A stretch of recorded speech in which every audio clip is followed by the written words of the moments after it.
Preparation চলছে। একটা guava কাটার পরে এটা কিন্তু রটেড, পচা, কেমিক্যাল ইউজ করা ছিল।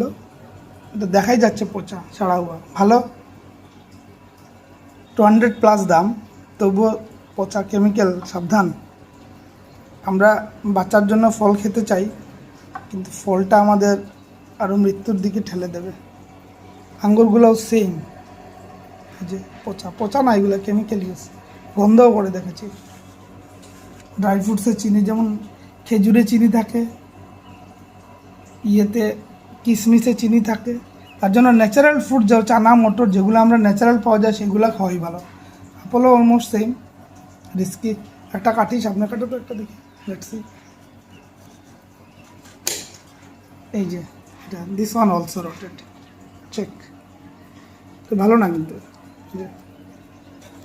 তো পুরোটা বোঝা যাচ্ছে কেমিক্যালে ইউজ করা, কত ডেঞ্জারাস। আসলে তার জন্য বিল না নিয়ে কোনো জিনিস নেওয়া, সাধারণ ফলের দোকান থেকে নেওয়াই উচিত না। তার চেয়ে তো মল অনেক ভালো। আমরা লোকাল ভেন্ডার্সকে সাপোর্ট করতে চাই, বাট লোকাল ভেন্ডার্সে সাপোর্ট করলে লোকাল ভেন্ডার্স বিল দেয় না আমাদেরকে।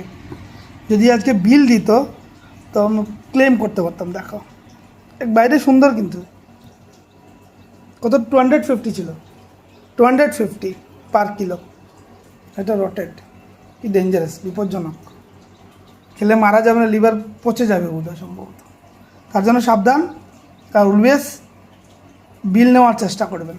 আর আমরা সাপোর্ট করতে চাই local vendors, but don't support local vendors, তারা আরও বেশি ভেজাল করে।